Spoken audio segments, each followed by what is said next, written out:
Hello students, welcome to EPG Pathshala. I am Dr. Zinat Iqbal from Department of Pharmaceutics, Faculty of Pharmacy, Jamia Hamdard. Today I am going to talk about the module Mucoadhesive Drug Delivery System. We'll be highlighting the types of the MDDS. This is the part 3 and the conclusion of the series, and this is from the paper Novel Drug Delivery System 1. My dear students, in the last few of the modules, we have been trying to understand the concept of mucoidation. It is an important concept wherein we are talking about a mucosal surface, wherein we are attaching a drug delivery system. One surface is the biological surface, the other is an inanimate object, and when these two come together, the concept or the purpose of mucoidation is done. The mucoadhesive drug delivery systems can be targeted to different routes. Like, we can have a mucoadhesive drug delivery systems for the buccal patch. We can have a mucoadhesive drug delivery approach using the rectal route. We can have something for the vaginal route. Similarly, one of the major routes of administration is the oral route. Herein, we have a very simple system using the mucoadhesive polymers, which is targeted to be used for the adhesion on the mucosal membrane of the GI tract. The name is mucoadhesive gastroretentive drug delivery systems. In today's module, we will focus on the learning objectives. We will try to introduce what are gastroretentive drug delivery systems, primarily using the approach of the mucoidation, because the stomach would be the primary site of the action. Therefore, we would also like to have an overview of the stomach. We would also look into the advantages and disadvantages of such drug delivery systems. Then we will talk of the approaches of the GRDDS. Finally, we will have a major focus on the mucoidation for the purpose of the designing of the gastroretentive drug delivery systems. Later on, towards the end of the module, we will also try to highlight the various researches just by giving a few examples how they can be used to understand the mucoidation as an approach for GRDDS. Oral administration is the most convenient and preferred means of any drug delivery, and this is the most exploited, the most suited, and the most patient compliant route. Take advantage of this premise of oral delivery to be one of the most popular, and then amalgamating it with the usage of the mucoadhesive drug delivery domain, we generate something which is referred to as gastrointestinal mucoadhesive drug delivery systems. This system is highly suited for the drugs which have got short half-lives and show rapid absorption from the gastrointestinal tract and are eliminated quickly from the systemic circulation. Therefore, the need comes that these systems should be able to sustain the oral drug delivery, and therefore there is a requirement of release of the drugs slowly into the GIT tract. In such a scenario, the gastroretentive drug delivery system comes into the rescue, and this is supposedly a site-specific drug delivery for the delivery of such drugs at the stomach site. It helps in retaining the delivery system in the stomach, thereby releasing the drug in a controlled manner using the premise of mucoidation, and probably can also be modified for releasing the drug at the different absorption sites in the GIT itself. Stop. Overview of the stomach. It is well understood that until and unless we know the nuances about the site of delivery of the drug, we will not be able to understand the behavior of the drug delivery system. Before we get into the details of the gastroretentive mucoadhesive drug delivery systems, we would like to take a very quick overview of the structure of the stomach. Beginning with its location, it is located in the upper left-hand portion of the abdomen, just below the diaphragm. It occupies a portion of the epigastric and left hypochondriac region. The functions primarily, the main function of the stomach is to store the food temporarily, grind it, and then release it slowly into the duodenum. The stomach structure has got four main regions, primarily shown on the in front of you, consisting of something like cardia, fundus, body, and pylorus. Understanding the migrating myeloelectric cycle of the stomach. During the fasting state, an interdigestive series of electrical events take place which cycle through both stomach and intestine every 2 to 3 hours.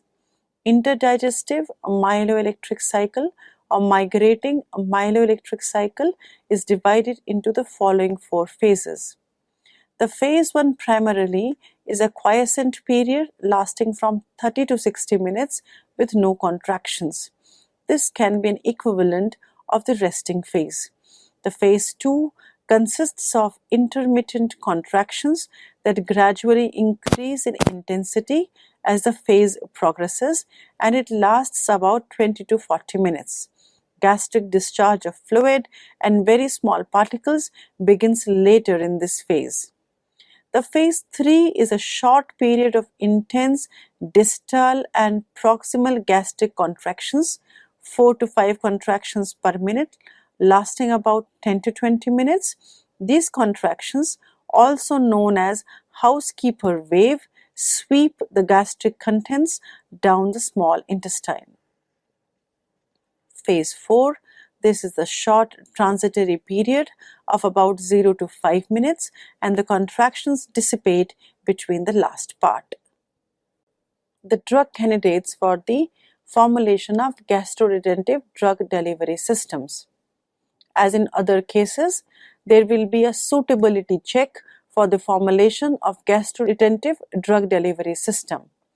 The drugs primarily can either be used for the local action, or they can also be exploited or explored for the systemic action depending upon the intentions of the formulators. For local action in the stomach, we can have formulations which consists of antacids and drugs which are targeting the H. pylori infections.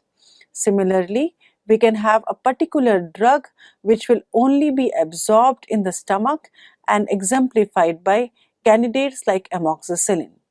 Similarly, we can have drugs like furosemide, diazepam, verapamil, which are very poorly soluble at the alkaline pH, therefore need to be formulated into the gastroretentive drug delivery system focused at a particular portion of the GIT.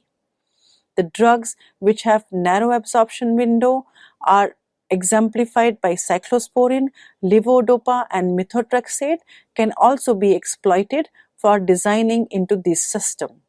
The drugs which absorbed rapidly from the GI tract like metronidazole and tetracycline can also be used. The drugs which primarily degrade at the colon pH can deliberately be made to be formulated in a manner that they deliver the drug ahead of the reaching of the colon, and examples can be ranitidine and metformin.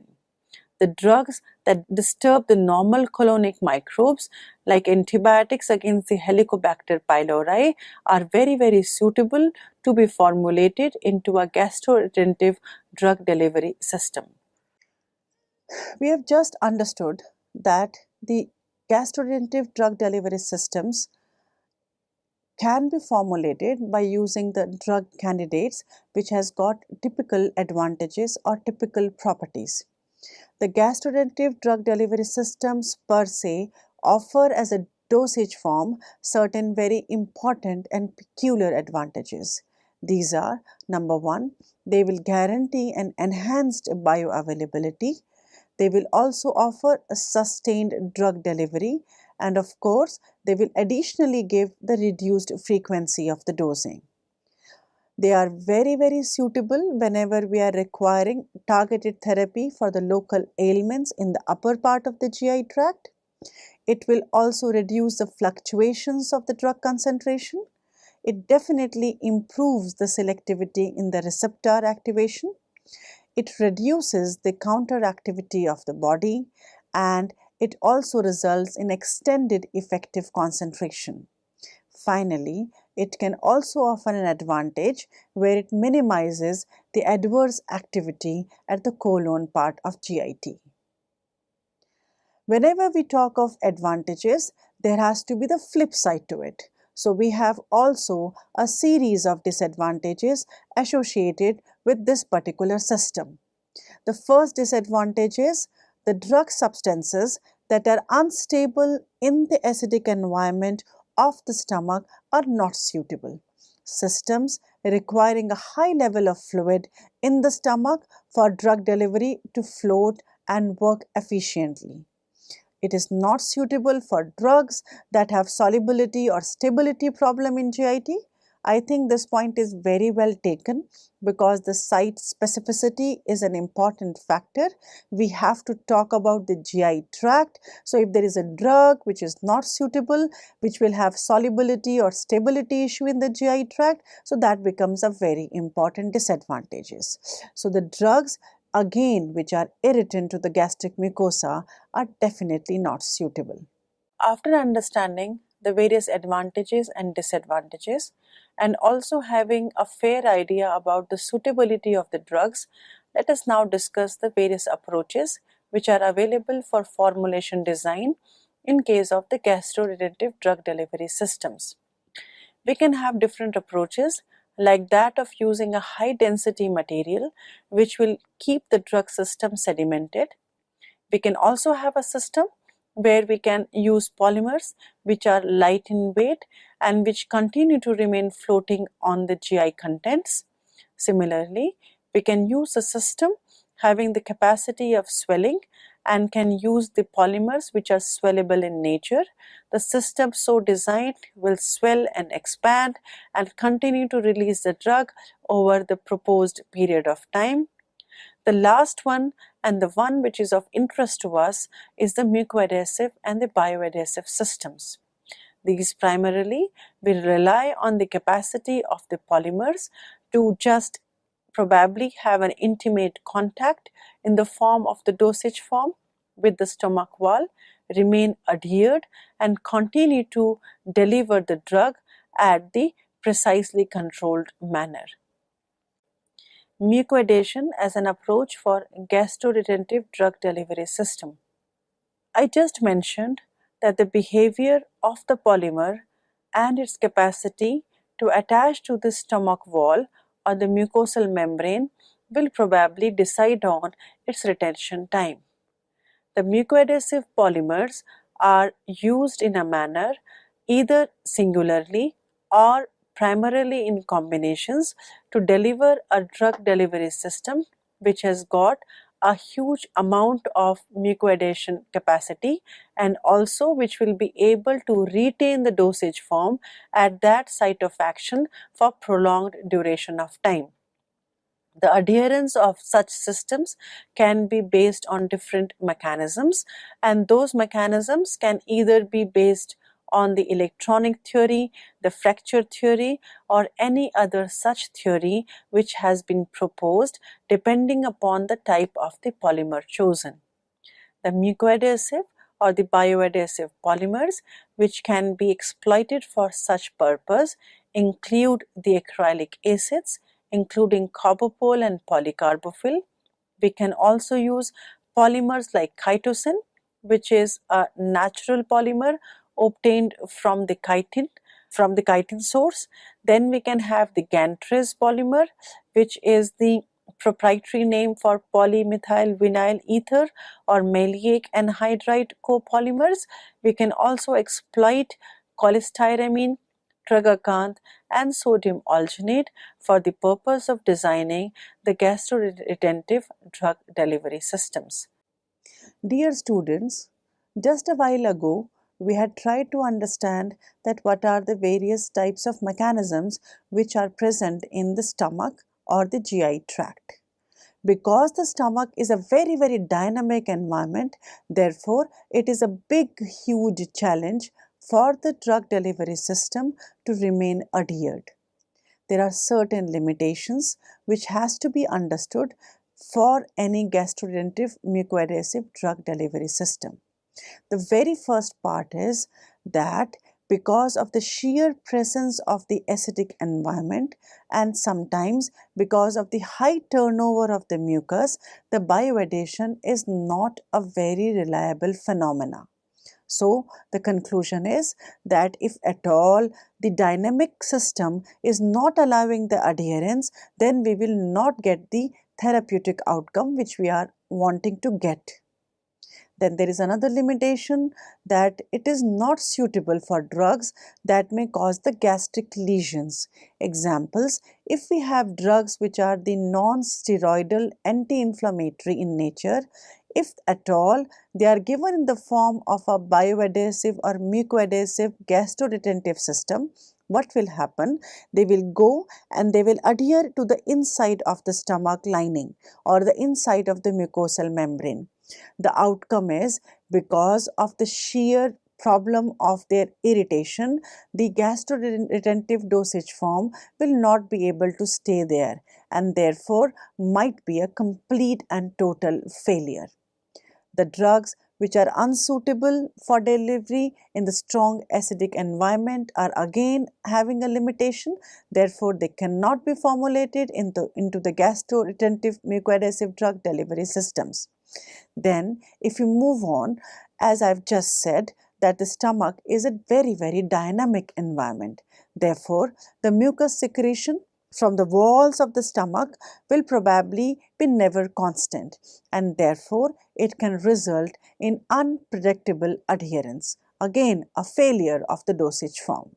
The bioadhesion systems in patients with typical problems of achlorhydria is not suitable, as faster swelling properties are required and a complete swelling of the system should be achieved well before the gastric emptying time.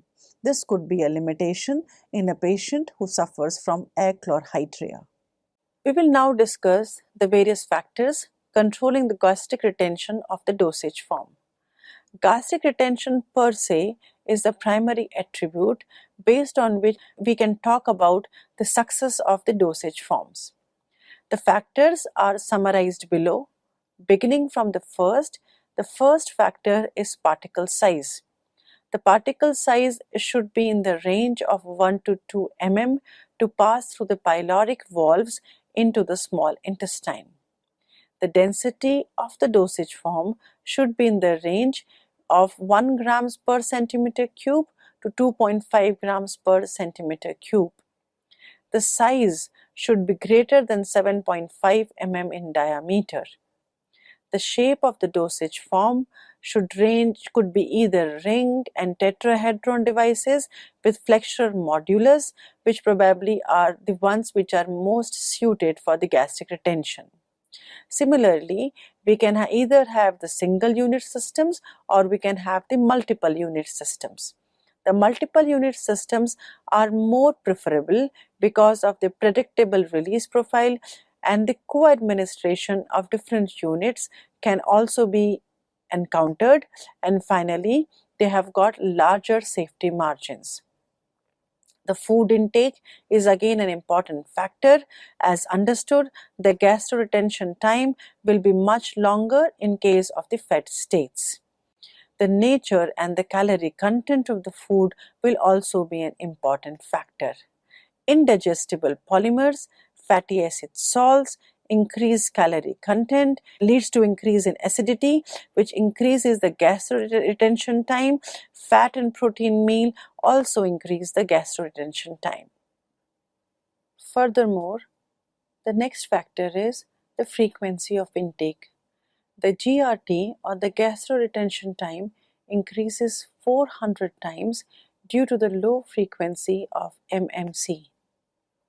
The next factor which will influence the GRT or the performance of the gastroretentive drug delivery system is the posture of the patient or the consumer.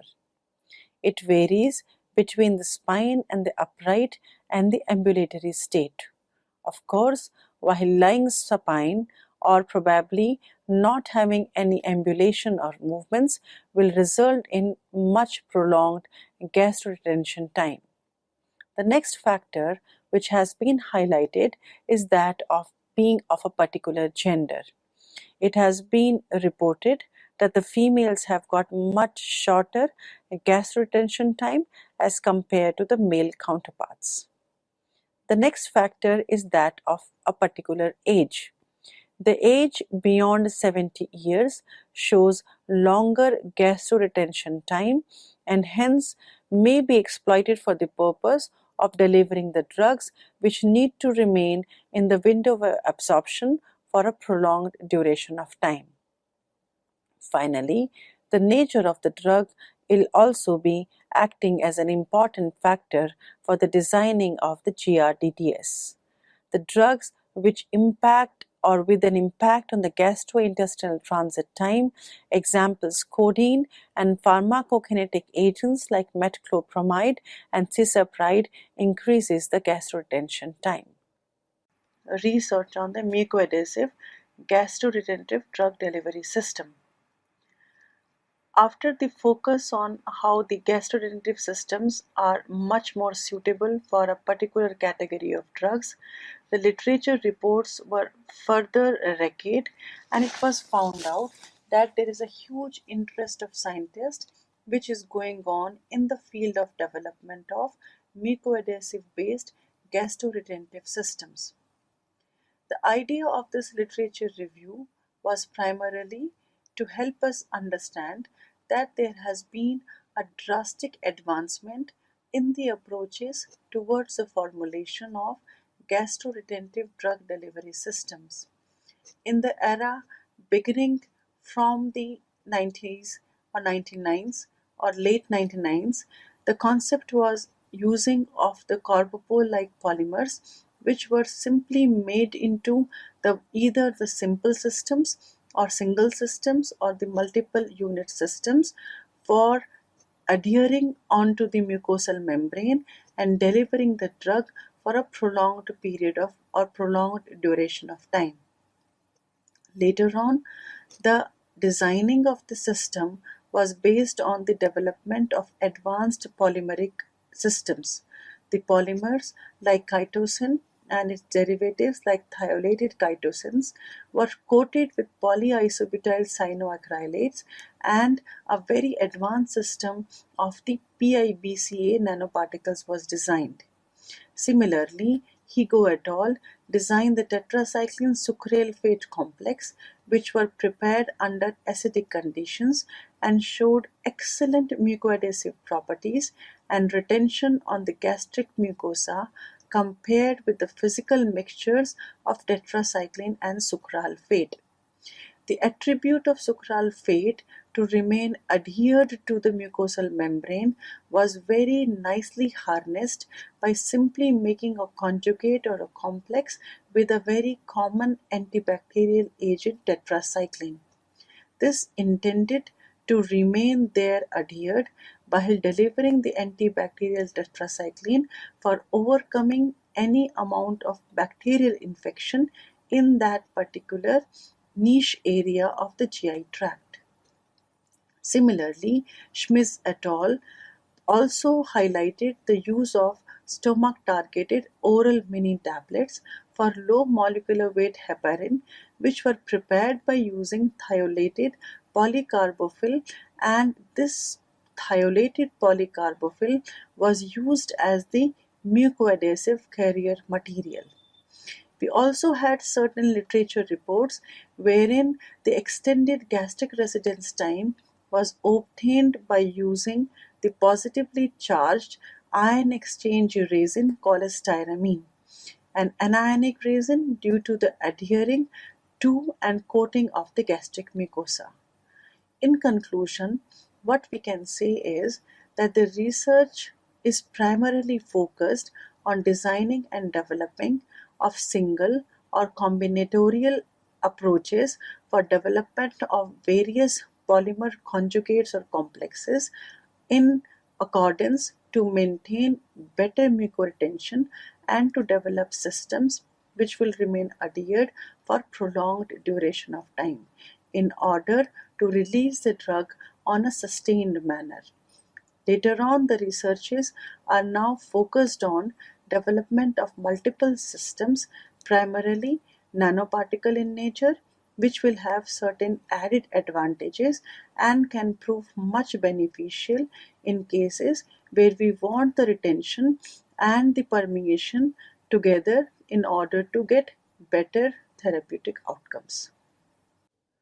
My dear students, in summary of what we have just learned in this current module, we can very effectively conclude that the gastroretentive drug delivery system has got many approaches by which they can be formulated. The approaches could be that of using a floating drug delivery system. We can use an approach of high density. We can go in for the use of many more approaches. Amongst all of them, as per what we have understood, the mucoadhesive gastroretentive drug delivery systems is the simplest and the easiest formulation approach. We can probably have the GRDDS based on the mucoidation, which can be either single unit or the multiple unit GRDDS. The system could be as variant as a mini tablet or a mucoadhesive microspheres.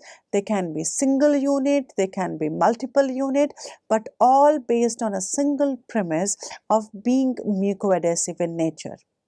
If we just go back to what we have just learned, is that the GI tract, which is primarily the site for the use of such system or site for the delivery of the GRDDS, is a very dynamic anatomically and physiologically. Therefore, if we are designing a GRRDS, we have to be very sure that we are able to overcome the various barriers which are offered by the GI tract. If we are able to do that and we are able to use the various types of mucoadhesive polymers, we can very effectively formulate systems which can be very successfully used for treating a variety of diseases. The final formulation approach will depend upon the choice of the drug, the disease chosen, and the final therapeutic goal. When we say the final therapeutic goal, it could be either something wherein a drug delivery system is made in a manner to deliver the drug locally, or it can be used in a manner that it delivers systemically. So we have a different therapeutic goal.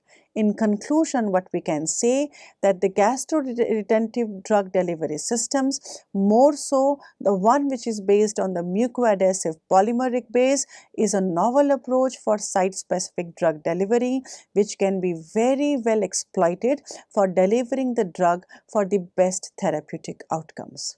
Thank you.